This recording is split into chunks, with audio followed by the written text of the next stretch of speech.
Good morning, everybody. Welcome back to the Informed American Podcast. I'm your host, Shelley Meyer.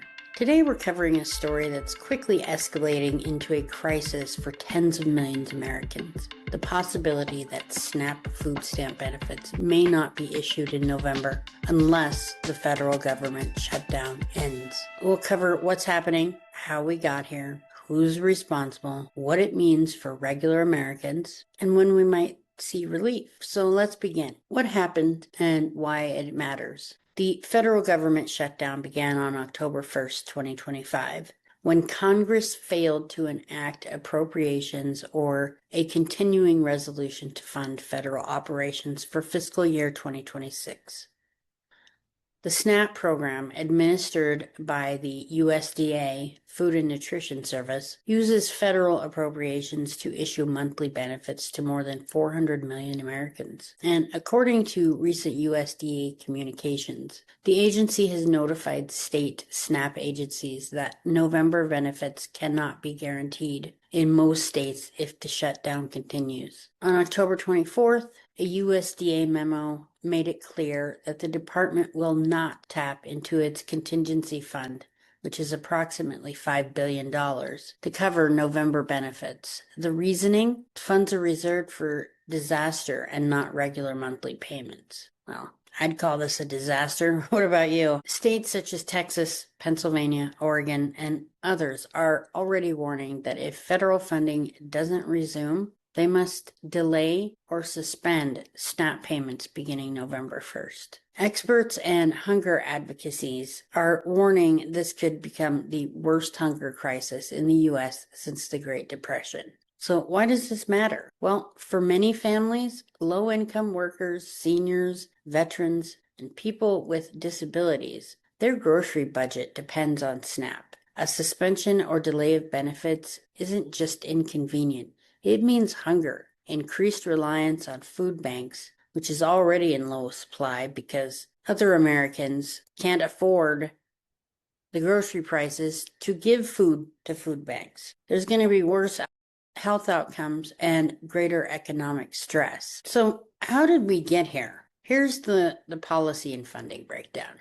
The root cause is a failed appropriations process. The 12-bill appropriations cycle for fiscal year 2026 was not completed, nor was a continuing resolution passed, so federal funding lapsed on October 1st. SNAP's October benefits were funded out of the prior year, fiscal 2025, appropriation, which had carried over short-term funding. But without new appropriations, the budget pipeline runs out on November 1st, just a week away. The USDA has argued that contingency funds cannot legally be used for regular monthly benefit payments when the appropriation is completely absent. Meanwhile, the administration has chosen not to reimburse states that decide to pay November benefits out of state funds, warning states of legal and reimbursement risk. Like it or not, Trump has already said that he is not going to help Democrat states. Compounding the issue under the One Big Beautiful Bill, and we all know about that, in January, SNAP benefit eligibility rules were tightened and the administrative burdens increased, which makes the program more fragile in a shutdown scenario. So here we are. So who is responsible for this? Well, the responsibility lies primarily with Congress and the administration for the funding lapse, because appropriations bill weren't passed, nor was a continuing resolution adopted. Key programs like SNAP lack legal funding. Now, for anyone who is a Trump supporter, I don't begrudge you. However, this is a Republican issue. It's well documented. They put a stop to this. They've said it. Listen to Mike Johnson. He said it. Now, the USDA memo blames congressional Democrats. Now, they might also be partly to blame for this. And they blame the Democrats for refusing to approve the stopgap or full appropriations while insisting on health care and other priorities. Now, I don't agree with that. I mean, people should have health care and, be able to afford health care and whatever else is going on. But I know people on SNAP, and this is going to be very difficult for them. Very difficult. They have children.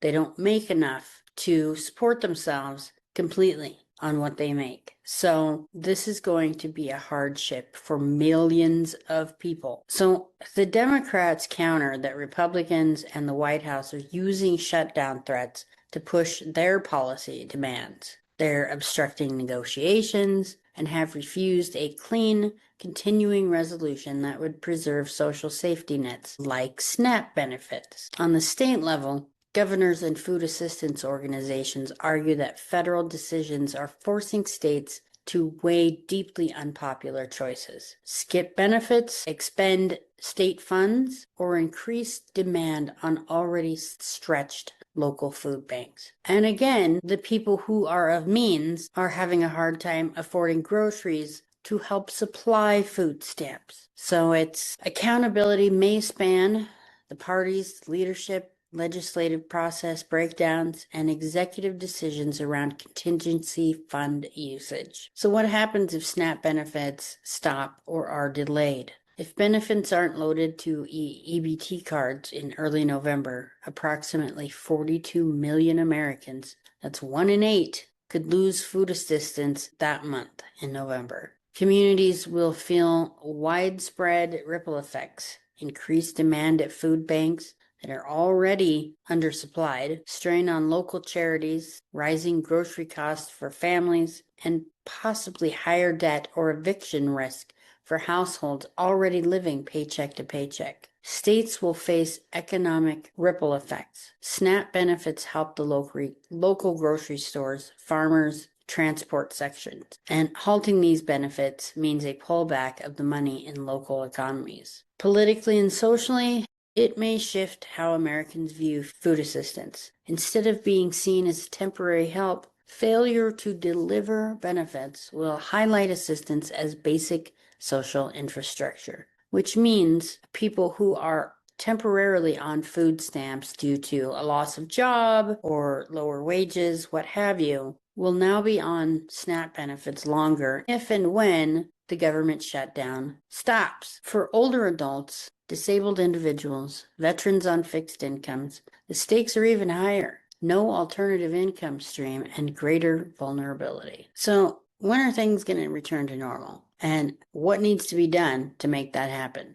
Well, the fast track to normalcy, Congress passes either a continuing resolution that funds the government, including SNAP benefits, in full, or a standalone funding bill for SNAP and food assistance while broader budget talks continue. According to NPR Reuters coverage, if funding resumes soon and states act quickly, benefit payments could restart within weeks. But these delays are expected in processing. The longer the shutdown continues, the more downstream effects states have to pre-spend or delay benefits. Vendors may suspend processing. EBT systems may need reauthorization, all increasing the lag in getting the support people need. Some states like Virginia, Hawaii, and California are declaring emergencies or using state money to fill gaps short term. But these aren't sustainable. That money is used for other necessities. Not that this one isn't, but there are more than one necessity. The underlying structural risk. If the new appropriation cycle follows the same pattern, funding gaps become recurring problems. Transparency in budgeting and contingency planning become urgent, even more so. So, what you should know and what you can do. For SNAP recipients, use your October benefits fully and early if possible. Stay in contact with your state's SNAP office for updates and notifications. Seek backup resources like local food banks, community pantries, and don't wait until the cutoff happens. Keep documentation, monitor EBT cards actively, and prepare for potential delays. For states and communities, begin contingency planning. Which local programs can fill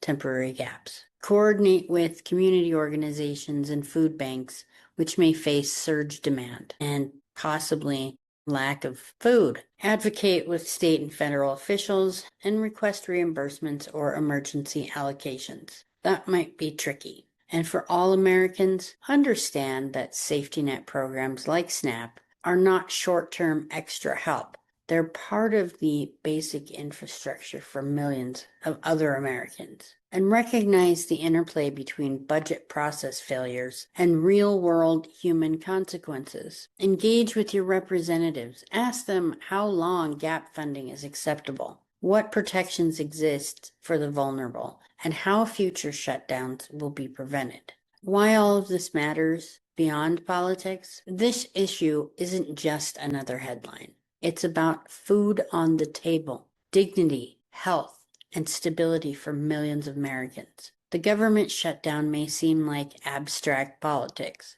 but here we have a concrete example of how political gridlock translates into human hardship. It never comes out well for the average American. One half of Congress refuses to budge and the other matches escalation. The result isn't just delayed policy. It's families choosing between food and rent, students skipping meals, older Americans unable to buy groceries. The moment this could change how Americans view social program reliabilities, how states prepare for federal funding disruptions, and how elected officials will be held accountable for consequences of inaction. And that's what we're seeing right now. Thank you for joining me on this episode of the Informed American Podcast. I'll continue to monitor developments surrounding SNAP, the government shutdown, and the broader safety net implications, and we'll bring you updates as they happen. I'm here each week, each Sunday, giving you fair, balanced, and fact-based news. I'm Shelley Meyer. Stay informed, stay engaged, and remember, when government funding halts, people don't stop eating. For more insight, please visit Reuters, AP News, and The Guardian. And as always, please like and subscribe, and I'll see you next week.